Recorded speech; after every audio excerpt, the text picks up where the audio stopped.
Mungkin sahabat muslim semua sudah mengenal sosok dalam sejarah yang terbunuh akibat goresan puisinya sendiri yang melegenda. Atau sahabat beriman pernah menyimak seorang penyair bernama Ibnul Arumi sebagai seorang penyair sinis yang dibunuh oleh puisinya sendiri. Kali ini kami mengulas pergolakan dan pembantaian terhadap Ibnul Arumi akibat letupan narasinya dalam menyampaikan risalah penuh intrik dalam kerajaan. Inilah ulasannya.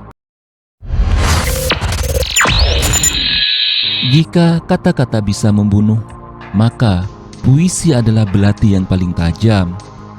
Pada suatu malam di Baghdad, seorang lelaki tua dengan janggut yang mulai memutih menatap anggur dalam cawannya. Dia telah hidup cukup lama untuk tahu bahwa dalam istana dan politik, kebenaran lebih berbahaya daripada kebohongan. Tapi dia juga telah menghabiskan seluruh hidupnya menertawakan kebohongan para penguasa, menulis bait demi bait yang mencabik keangkuhan mereka. Malam itu, dia menyadari sesuatu yang terlambat untuk dicegah. Kata-kata yang selama ini menjadi senjatanya telah kembali menikamnya. Lelaki itu adalah Ibnul Arumi, seorang penyair paling sinis dan paling tajam dalam sejarah keislaman. Dan pada malam itu dia akan merasakan bagaimana puisinya sendiri bisa membunuhnya. Seorang anak lahir dari keluarga campuran Arab Yunani. Nama aslinya adalah Ali bin Al-Abbas bin Juraij, tetapi dunia akan mengenalnya dengan sebutan Ibnul Arumi. Sejak kecil dia memiliki kecerdasan yang sangat luar biasa. Dia bukan hanya penyair tetapi juga pengamat sosial yang sangat tajam, kritikus kebobrokan politik, dan pencatat kepalsuan para penguasa. Ibnul Arumi lahir di Baghdad, ibu kota kekhalifahan Abbasiyah yang saat itu menjadi pusat peradaban Islam. Ayahnya adalah seorang Arab, sedangkan ibunya memiliki darah Romawi dan Yunani. Dari sini nama Al-Arumi muncul karena Rumi berarti Romawi. Baghdad saat itu adalah kota ilmu pengetahuan, filsafat, dan juga seni. Ia tumbuh dalam lingkungan yang kaya dengan kebudayaan dan intelektualitas. Sejak kecil, dia menunjukkan bakat yang sangat luar biasa dalam bahasa dan juga sastra, terutama dalam bidang puisi. Dan pada saat usia muda dia sudah dikenal sebagai penyair berbakat.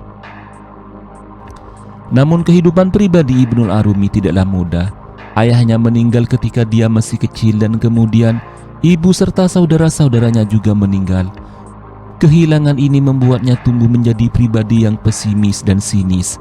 Sesuatu yang sangat mempengaruhi gaya puisinya yang ia tulis sebagai cemoohan bagi para penguasa. Dalam setiap puisinya yang ia gumamkan, dia tidak hanya bermain dengan keindahan kata, tetapi juga dengan sarkasme yang mematikan.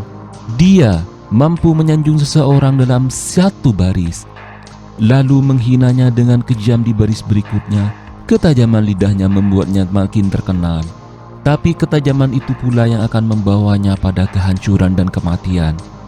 Di era Abbasiyah kuno, menjadi penyair bisa menjadi jalan menuju kekayaan dan ketenaran, tetapi juga jalan menuju kematian jika terlalu berani. Ibnul Arumi mulai dikenal sebagai penyair istana, sering diundang oleh para bangsawan dan juga para pejabat tinggi. Namun ia memiliki sifat yang sangat unik yang membedakannya dengan penyair-penyair yang lain.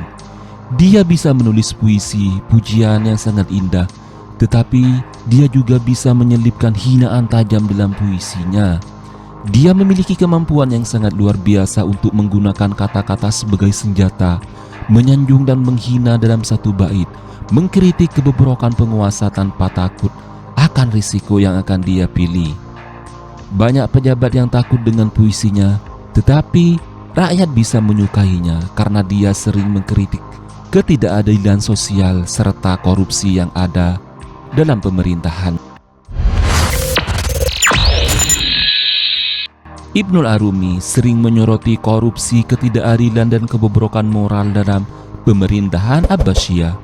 Banyak pejabat yang tersinggung dengan puisinya, tetapi rakyat lebih menyukainya. Kehilangan keluarga membuat puisinya penuh dengan kesedihan dan pesimisme.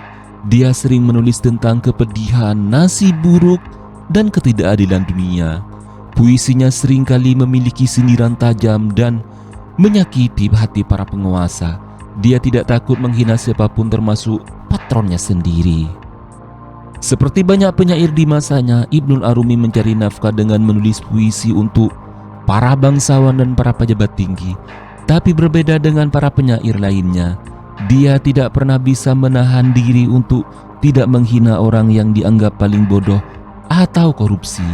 Kadang-kadang puisinya dipuji sebagai keindahan sastra, tetapi kadang-kadang puisinya juga dianggap sebagai hinaan yang mematikan. Dia pernah menulis puisi untuk memuji para bangsawan dan para elitisme, tapi di bait terakhir dia menyebut bangsawan itu sebagai keledai yang memakan emas. Dia pernah menulis puisi tentang seorang saudagar kaya hanya untuk mengatakan bahwa kekayaannya hanyalah tumpukan kebodohan yang mengkilap. Dia menulis tentang gubernur yang adil hanya untuk diakhiri dengan peringatan bahwa keadilan adalah permainan yang bisa dibeli. Di antara para pejabat pembenci Ibnul Arumi, ada seorang yang tidak bisa mentoleransi penghinaan. Dia adalah Qasim bin Ubaidillah, wazir Abbasiyah yang licik dan pendendam. Ibnul Arumi kemudian membuat puisi yang sangat tajam serta menghina Qasim. Bait-baitnya tidak hanya mengolok-olok sifat yang sangat korupsi, tetapi juga menyentuh ranah keluarganya, kehormatannya, dan bahkan fisiknya.